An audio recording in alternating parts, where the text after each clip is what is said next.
saudade que eu tava de algumas pessoas aqui, tinha algum tempo que eu não via. Costumam falar, né, que os olhos são a janela da alma, né? Quantos olhos que tem aqui que eu não via há bastante tempo, né? Quantos corações aqui que fazia tempo que eu não via. E falando em corações, né? Esse mês a gente vai falar sobre um pouco sobre Setembro Amarelo também. Então, só que a gente trouxe uma perspectiva diferente. A gente trouxe, algumas pessoas devem ter visto aí nas redes sociais, carta de um Deus vivo, né? Na perspectiva de tratar da nossa saúde emocional, daquilo que está passando no nosso coração, daquilo que está afligindo tanto o nosso século, né? A nossa sociedade, a nossa juventude, só que de uma perspectiva de um amigo que escreveu cartas poderosas, cartas vivas, cartas íntimas, que às vezes a gente menospreza, que todas elas estão aqui na Bíblia, disponível para nós. E muitas dessas doenças psicossomáticas, psicológicas, e essas aflições, muitas pessoas falam: mas eu estou sozinho, ninguém se importa comigo. Mas eu não tenho com quem conversar. Mas ninguém olha para mim, ninguém estende a mão, ninguém se preocupa, ninguém me dá um conselho bom. Se a gente for pegar lá o Novo Testamento, se a gente for pegar lá as cartas que Paulo escreveu, da palavra de Deus que se renova a cada dia, cartas que são escritas ao meu amigo íntimo da igreja de Éfeso, aos meus amigos íntimos de Romanos, aos meus queridos amigos que sou grato a Deus por estar aqui essa noite, da igreja de Filipenses. Então, cartas íntimas que foram escritas ao meu coração e ao seu coração. Palavras de vida, palavras de um Deus que é vivo, de um Deus que ressuscitou, de um Deus que morreu no meu e no seu lugar, para que nós pudéssemos viver, e viver em abundância. Para que nós pudéssemos encontrar a plenitude da felicidade. Para que nós pudéssemos encontrar a plenitude da alegria, do compartilhar, do viver com o outro. E não as migalhas de uma sensação que passa, e depois você passa o resto da madrugada como se sentisse um vazio enorme dentro do peito.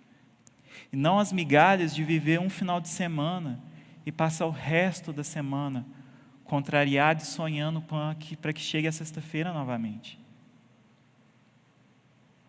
Eu acho que a gente é uma geração muito exigente, mas é uma geração que conhece muito pouco da verdade.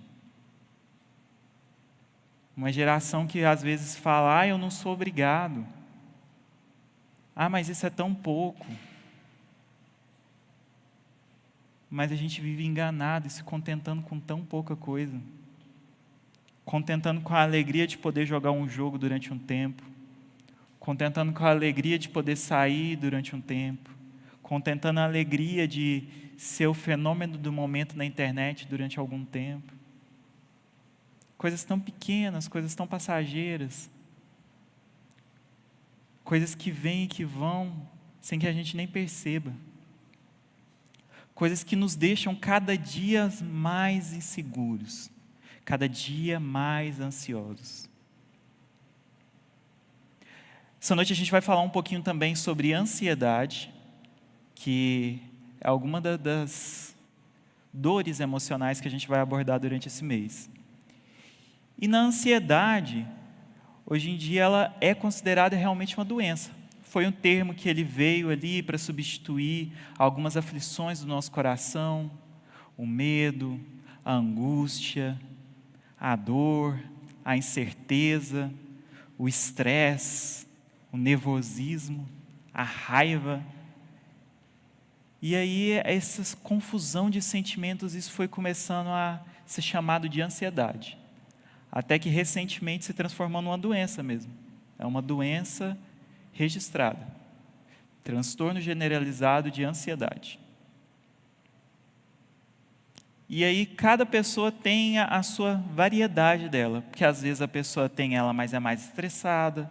Às vezes a pessoa tem ela, mas é mais medrosa. Mas é mais desconfiada. aí ela tem um ataque de ansiedade, um pico dessas emoções tão grandes no organismo dela que o corpo dela descontrola. Que o corpo dela não responde. Ou que o corpo dela responde tanto a esse medo, a essa incerteza, a essa insegurança, que ele mesmo toma o controle e você não sente as suas pernas.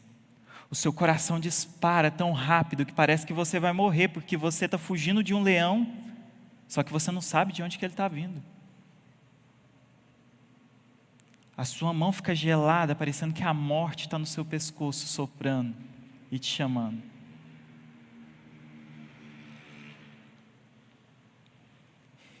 E eu queria convidar você a abrir a sua Bíblia, lá em Filipenses capítulo 4, e vamos ler algumas recomendações que Jesus nos trouxe, para a gente aprender a lidar com essa ansiedade. O livro de Filipenses é um livro muito interessante, e às vezes a gente lê esses livros como se eles fossem regras, como se eles fossem um livro de história, como se eles contassem receitas prontas do que nós temos que fazer. Mas não, eles são cartas escritas de um amigo íntimo para outro amigo íntimo, e que você pode ser um desses amigos íntimos. Então abra o seu coração quando você for ler. Peça para que Deus te traga revelação, para que Deus te traga entendimento, para que Ele possa falar ao seu coração como um amigo íntimo. Eu costumo sempre falar daquele amigo que às vezes ele não precisa nem falar com palavras. Sabe aquele amigo que vocês trocam olhares e de repente começa a dar aquelas risadinhas? Porque você sabe que ele está falando sem ele precisar abrir a boca. Nem tem problema ele estar de máscara, porque pelo olhar vocês se comunicam. A gente tem que ser esses amigos de Deus. De pelo olhar a gente entender aquilo que Ele está falando conosco. De pelo olhar o nosso coração ser cheio e encontrar a paz. E aqui no livro de Filipenses, Filipenses foi uma das igrejas que Paulo plantou ali na Europa Oriental. Então, assim, eles tinham muitas influências de outras religiões que eram contrárias ao cristianismo e até hoje são contrárias ao cristianismo. E essa igreja, ela é relatada um pouco antes no livro de Atos, quando ele funda ela ali. E anos depois, ele preso, um irmão daquela igreja, Epafrodito, vai visitá-lo. E aí conta os desafios que aquela igreja estava vivendo. Que aquela igreja, ela se permanecia forte ali em meio às perseguições. Que aquela igreja ali, ela se permanecia com o coração queimando, com o coração em brasas. Que elas queriam Jesus, que elas queriam o Evangelho. Porém, aquelas pessoas estavam com seus corações ansiosos. Por mais que elas queimassem, por mais que elas queriam, por mais que elas desejassem Jesus, por mais que elas conhecessem o Evangelho, o coração delas mesmo assim estava ansioso. O coração delas mesmo assim estava sofrendo. O coração delas mesmo assim estava cheio de medo. E sem que eles percebessem, o coração deles cada dia mais se tornava ingrato.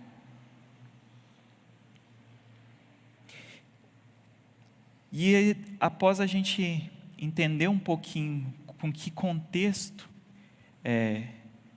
essa carta foi escrita, eu queria ler com vocês aqui no capítulo 4 de Filipenses, o versículo 6 e o versículo 7.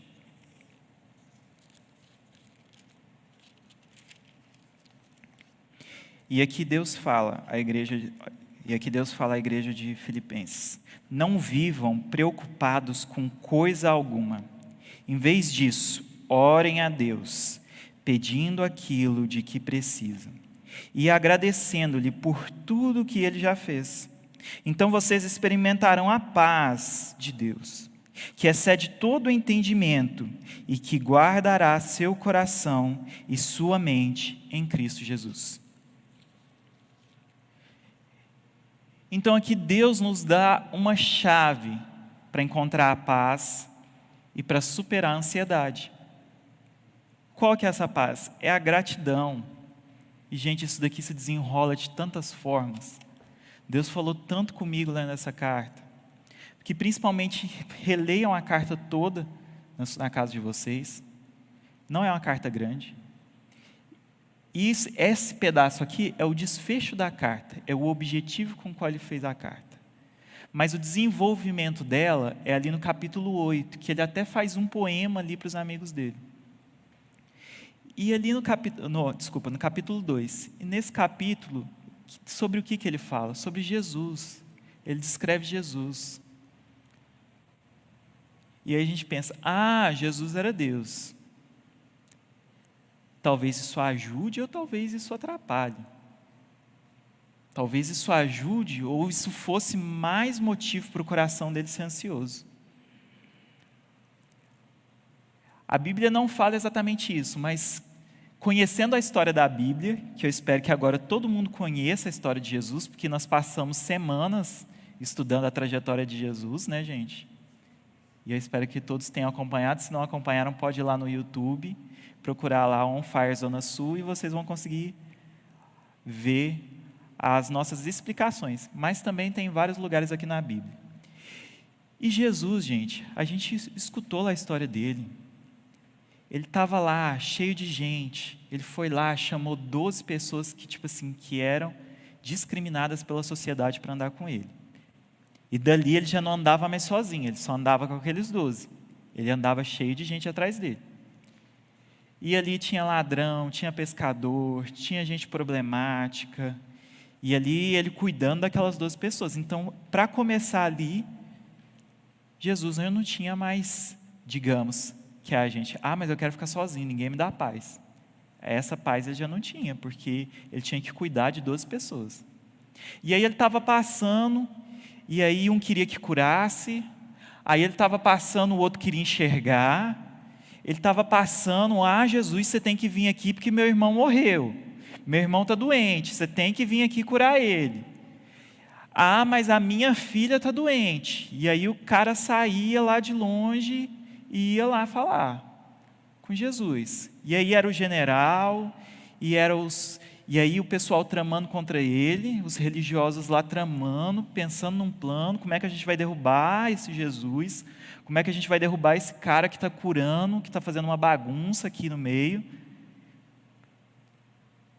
E as multidões passando, e às vezes até quando ele estava andando, gente, ele não tinha paz nem para andar, que o povo agarrava na roupa dele para ser curado.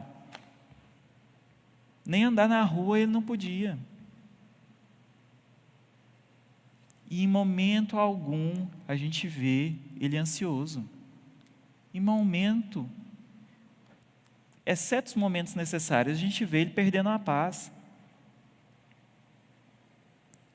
A gente vê o coração dele sucumbindo à ansiedade, ao estresse, às pressões. Pensa o tanto que esse homem era pressionado, o tanto que esperavam dele, o tanto que queriam dele, o tanto que tinham expectativas em cima dele. E aí a gente está falando só do natural, do que estava ali acontecendo. E no coração dele que ele conseguia escutar a Deus, que ele conseguia ver, Giovana, na hora que você vinha falando que amava ele, mas ele sabia, antes que o galo cante, você vai me negar 3 vezes. Ele sabia, ele vai ter vergonha de mim na escola. A hora que ele sair com os amigos dele, ele nem vai querer se posicionar que ele crê em mim, que ele serve a um Deus vivo. Nossa, esse povo tudo aqui, rindo de mim. Daqui a pouco eu vou para a cruz, vou ser crucificado, vou ser chicoteado, vou ter uma coroa de espinhos colocada na minha cabeça. Por esse povo, por todos eles. E pelos que virão e falarão que eu não existo, pelos que virão e farão piada com o meu nome, pelos que virão e debocharão daqueles que creem em mim. pelos que virão e duvidarão que eu sou com eles, que eu cuido deles. Pensa você já saber de todas as dificuldades que você vai ter no seu caminho. Pensa você já saber de cada pedra que você vai tropeçar. Pensa você saber de cada pessoa que vai te trair. Ele sabia que Judas ia trair ele, mesmo assim chamou ele para andar com ele.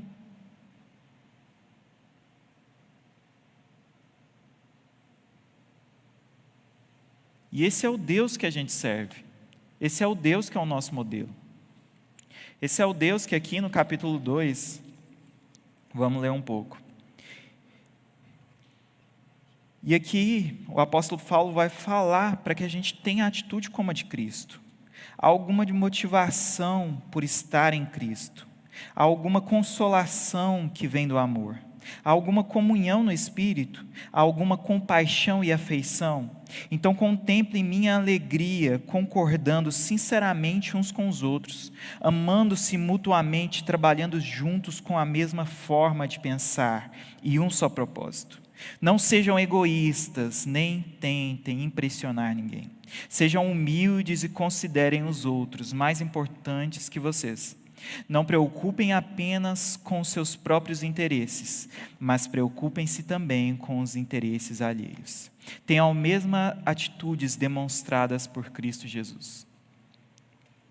Então aqui a gente vai vendo que a ansiedade, da mesma forma que ela se manifesta de várias formas, ela vai entrando no nosso coração de várias formas. Ela vai entrando com o nosso egoísmo, porque a gente pensa, o diabo, Lúcifer, gente, ele era o maior dos anjos. Ele era o maior dos anjos.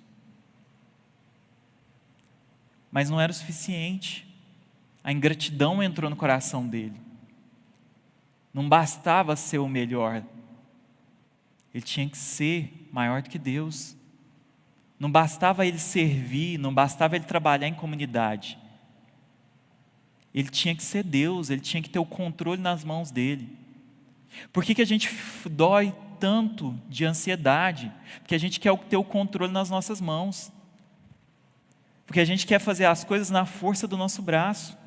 A gente não confia que no dia de amanhã Deus vai suprir a minha casa. A gente não confia que no dia de amanhã Deus vai dar um trabalho para o meu pai. Deus vai suprir as necessidades do meu lar. Deus vai derramar sobre a minha despensa. Que eu vou entregar o meu melhor, que eu vou estudar, e Deus vai suprir, que eu vou conseguir tirar a nota que eu preciso. Que Deus vai suprir o meu coração, que eu vou entregar a minha vida a Ele, e Ele vai trazer um relacionamento que gera frutos na minha vida. Não. Eu tenho que ser bonito, eu tenho que ser engraçado, eu tenho que ser bombado, eu tenho que ter o cabelo da hora, eu tenho que ser estiloso, porque eu tenho que conquistar a mulher dos meus sonhos. Porque está nas minhas mãos. Se eu não fizer por mim, quem vai fazer? Se eu não conquistar, quem vai fazer por mim? Ah, Deus, mas eu não posso te dar o controle da minha vida. Vai que você não sabe jogar o jogo direito. Eu preciso jogar. Eu não posso estar no carro de passageiro, eu tenho que ser um motorista, eu tenho que estar no controle. Eu tenho que saber de todas as coisas, eu tenho que ter todas as informações na minha mão. Eu tenho que saber o que o meu colega está falando de fulano. Eu tenho que saber o que está rolando nas redes sociais, eu tenho que saber quantas pessoas estão morrendo, eu tenho que saber quantas pessoas estão ficando doentes. Eu tenho que saber informações que eu esteja no controle. Eu não preciso saber informações de quantas pessoas foram curadas, para que eu possa agradecer, Deus, o Senhor curou tantas pessoas. Eu não preciso saber as informações de quantas pessoas foram abençoadas, porque eu não quero encher o meu coração de gratidão. Eu quero encher o meu coração de ansiedade, de controle. Eu quero eu mesmo ir lá e fazer. Eu não quero só fazer a parte que o Senhor me deu, Deus, porque pode ser que ela não seja suficiente. Eu preciso fazer o todo. Eu preciso gerenciar, eu preciso dominar, eu preciso ser o chefe. Porque vai que o Senhor está errado. A gente não fala isso diretamente, mas a gente fala isso todos os dias inconscientemente. E aí a gente fala, o diabo não presta, o diabo quis ser maior que Deus, o diabo está acabando com a minha vida. Isso daqui é por culpa do diabo. E às vezes nós queremos ser os deuses das nossas vidas. Às vezes nós queremos colocar situações, coisas como deuses da nossa vida. Porque nós não depositamos a nossa ansiedade em Cristo. Nós depositamos a nossa ansiedade nas drogas. Nós depositamos a nossa ansiedade no trabalho. Nós depositamos a nossa ansiedade em ser o primeiro do jogo que eu jogo, em ser o líder do campeonato. A minha ansiedade, ela está depositada não em ser conhecido por Cristo, mas a minha ansiedade está depositada em ser conhecido pelos meus amigos, ser conhecido pela minha família, em ser conhecido pela minha comunidade. É isso que alivia a minha ansiedade. É isso que alivia esse turbilhão de sentimentos no meu coração. É isso que me faz fugir um pouquinho da realidade e parecer que está tudo bem. Não é entender que Deus está no controle da minha vida. Não é reconhecer que sem Ele eu não sou nada. Não é reconhecer que eu preciso dEle para a minha salvação. E aí a gente vem apontando o dedo, mas a culpa é do outro. A culpa é do outro, a culpa é daquele. A culpa é de Adão, porque Adão pecou. A culpa é de Adão, porque Adão foi ingrato, porque ele tinha todas as árvores do jardim para ele, mas ele não parou para falar, Deus, obrigado, porque tantas árvores eu tenho aqui para comer. Ele parou para pensar, nossa, aquela árvore ali eu não posso comer. Então às vezes a gente tem um monte de coisa na nossa vida para a gente ser grato, para a gente levantar e agradecer a Deus. Deus, obrigado, mais um dia eu posso respirar, mais um dia eu posso tentar fazer aquela prova de matemática que eu tirei vermelho no mês passado. Mais um dia eu posso tentar ganhar aquele campeonato que não deu bom na última vez. Obrigado, Deus, porque eu tenho um pai que pega no meu pé. Porque eu tenho uma mãe que me ajuda a fazer as tarefas de casa, porque agora a gente mudou a rotina. Mas não, a gente quer olhar aquele tênis que o meu amigo tem que eu não tenho, aquele carro que o pai do meu amigo tem e o meu pai não tem. A gente quer olhar aquilo que está faltando e não aquilo que a gente tem. Aí a gente quer cair todo dia no mesmo erro que Adão, mas apontar o dedo para ele e falar, nossa, a culpa é sua. Eu estou nessa vida cheia de problemas por causa de você, porque era para mim estar lá no paraíso. Era para mim não precisar trabalhar, era para mim não precisar ir me alimentar.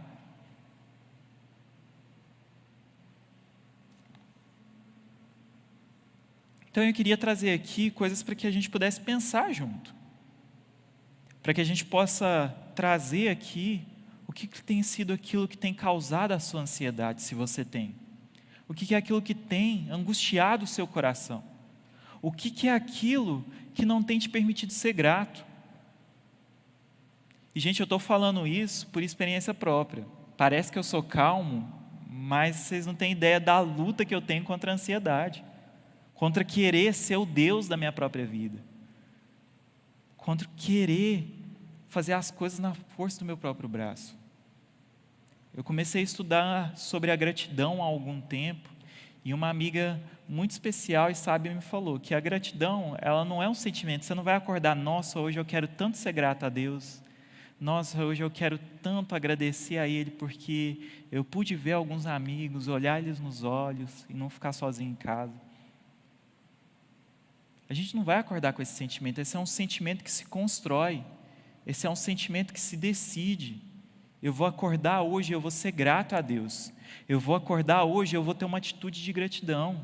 Eu vou acordar hoje, o meu coração vai se encher de alegria. Eu vou olhar para as pessoas que estão tristes e vou contagiar elas. Eu vou transbordar a alegria e a felicidade que Jesus vai derramar no meu coração, porque eu dependo dEle. Porque a ingratidão, ela também é um reflexo da individualidade. Eu não quero depender de todo mundo. Eu não quero depender do outro, eu não quero depender de Deus. Então eu vou fazer as coisas na minha própria força, no meu próprio braço. Aí você fica ansioso, aí você fica com medo, porque você precisa de habilidades, você precisa de conexões, você precisa usar as pessoas para conseguir o seu objetivo. Ao invés de deixar que vocês façam parte de uma comunidade e que uns ajudem os outros. Ao invés de você, mas eu não posso ser grato para o fulano, porque eu vou ficar devendo para ele. Mas eu não posso ser grato para ciclano, porque eu vou ficar devendo para ele. E aí a gente vai se prendendo em uma bolha. E amargurando o nosso coração, nos colocando em situações de estresse, em situações de ansiedade. E perdendo a beleza do mundo. Qual foi a última vez que você acordou, olhou para o céu e foi grato a Deus porque Jesus fez essa maravilhosa visão que a gente tem? A última vez que você contemplou o pôr do sol e pôde falar como Deus existe, como Deus fez cores tão lindas, como Deus me fez enxergar para poder ver, como Deus me fez escutar para poder ver, para eu poder ouvir o barulho das árvores, para poder ouvir o meu amigo, para poder ouvir a minha mãe gritar comigo. Que bom que os meus ouvidos funcionam.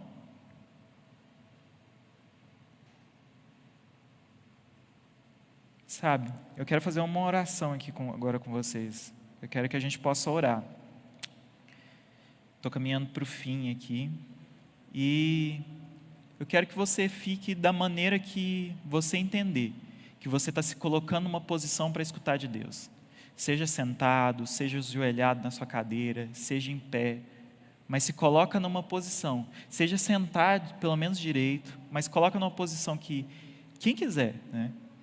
Que Deus possa falar com você, que Deus possa encontrar o seu coração. Você que está aí na sua casa, fique de alguma maneira aí que você está se colocando em posição para falar para Deus: Deus, fala o meu coração.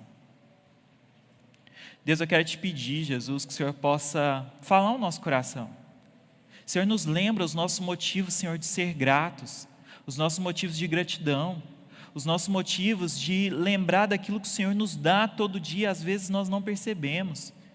Senhor, tira o véu dos nossos olhos, tira a fumaça, a neblina que não nos deixa ver as qualidades, mas somente nos deixa ver aquilo que está faltando, aquilo, Senhor, que parece que está faltando, aquilo, Senhor, que o nosso coração deseja, mas a Tua palavra fala que quão enganoso é o coração do homem, quão enganoso é o nosso coração, como o nosso coração nos leva, Senhor, por lugares, Jesus, aonde só nos fazem sofrer, aonde só nos fazem, Jesus, passar por pressão, por medo, por dor, Jesus.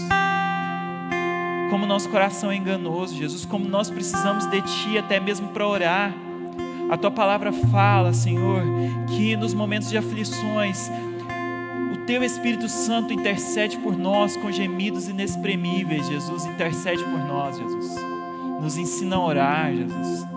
Nos direciona, Senhor, segundo aquilo que é a Tua palavra, para onde o Senhor quer nos levar, Jesus. Nos leva, Senhor, nesse lugar de dependência que é a gratidão, Jesus, de dependência de Ti. Nesse lugar de cura, Jesus, que é a gratidão, Jesus, que é abandonar, Senhor, a nossa autossuficiência, Jesus, a nossa sensação de que nós somos deuses, Jesus, a nossa sensação, Senhor, de que existem situações no nosso dia a dia que são deuses que vão tirar toda a ansiedade que está no nosso coração, mas que no fundo nós sabemos que só as Tuas mãos podem tirar. Jesus, se hoje há alguém aqui no nosso meio ou nas casas, Jesus, que ainda não reconheceu, Senhor, que Tu és o único e verdadeiro Salvador, nós queremos reconhecer, Jesus, nós queremos reconhecer. E se nós já reconhecemos e se em algum momento nós nos perdemos dessa visão, Senhor, que nós não somos nossos próprios salvadores, que nós não somos os salvadores dos nossos pais, que nós não somos os salvadores, Senhor, dos nossos relacionamentos, das nossas namoradas, dos nossos namorados, Jesus, dos nossos irmãos, Jesus, mas que Tu és o Salvador, Jesus, que em Ti nós precisamos entregar a nossa ansiedade, que em Ti nós precisamos entregar os nossos medos, os nossos anseios, Jesus. Senhor, nos ajuda a entender, Senhor, que nós não somos os deuses das nossas dificuldades, que nós não somos os deuses das nossas circunstâncias, que eu não preciso levantar amanhã, Jesus, e dar um jeito na minha vida, Senhor, mas que em vão trabalha, Senhor, a sentinela, Senhor, que o Senhor não abençoou, que em vão, Senhor, é o colhedor, Jesus, que tenta colher aquilo, Jesus, que o Senhor não plantou, que o Senhor não abençoou. Nos faz entender, Jesus, que nós precisamos levantar, Jesus, para colher aquilo que o Senhor já nos deu, Jesus, enquanto nós dormíamos. Que nós precisamos levantar com a gratidão, Senhor, obrigado, porque hoje eu vou receber tudo aquilo que o Senhor já me deu enquanto eu estava descansando. Me dá força, Senhor, para fazer a minha parte, aquilo que me cabe. Me dá a direção, a sensibilidade de entender aonde eu preciso atuar, até onde a minha mão vai e aonde a minha mão não alcança mais, e é a Tua que vai. Me faz entender, Jesus, que o Teu fardo é leve, Senhor, e o Teu jugo é suave, Jesus. Que eu não preciso andar à Sua frente, Jesus, e nem atrás do Senhor, Jesus, mas eu preciso andar no mesmo ritmo que o Senhor tem para mim neste dia. Eu preciso andar no mesmo ritmo que a Tua nuvem que me esquenta durante a noite, Jesus, e me refresca durante o dia. Senhor, me faz ter a coragem, Jesus, de procurar o Senhor face a face, Jesus. Me faz ter a coragem, Jesus, de abandonar essa ingratidão, Senhor, essa indiferença, Senhor, essa autossuficiência, Jesus. E, Senhor, e ser dependente de Ti, Senhor, de ser grato de Ti. Porque a gratidão vai aproximar o meu coração do Seu. A gratidão, Jesus, vai fazer o que eu entenda, Jesus, o quanto eu tenho um Deus que pode suprir as minhas necessidades. Senhor, faz essa transformação, essa renovação, Senhor, da minha mente, das nossas mentes, Jesus. Nos transforma dia após dia, Senhor, nos levando de glória em glória, Jesus. Senhor, nos faz não nos conformar com o mal desse século, Jesus. Nós não vamos viver a doença desse século, Senhor. Nós não vamos viver a doença da ansiedade, Jesus. Nós vamos ser curados, Jesus, nem que seja nessa noite, Jesus. Nem que seja pelo Teu soprar, Senhor. Nós seremos curados, Jesus. Senhor, mesmo que nenhuma mão, Senhor, possa ser colocada nessa noite, Senhor, em cima da minha cabeça, Jesus, nos meus ombros, Jesus, mesmo que ninguém aqui possa me abraçar, possa me consolar, Jesus, o Teu Espírito Consolador nos consola. O Senhor prometeu, Senhor, que morreria, que iria para junto do Pai, para que o Espírito Consolador pudesse estar com cada um de nós a cada segundo, Jesus. E nós cremos, Senhor, e nós declaramos essa promessa, Jesus, por cada vida aqui nesse auditório, Senhor, e nas casas, neste momento, Jesus. O Teu Espírito nos consola, Jesus, o Teu Espírito nos abraça, Jesus. Não é a nossa imaginação, Jesus, mas é o Teu Espírito, Senhor, nos tocando, fazendo a diferença, Jesus. Porque nós cremos num Deus vivo.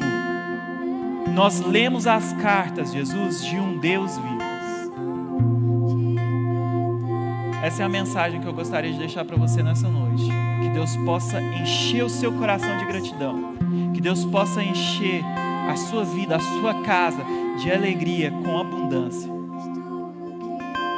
Queria agradecer mais uma vez a presença de todos, o esforço de todos de estarem aqui, os esforços das pessoas que estão nos acompanhando aí pelas redes digitais.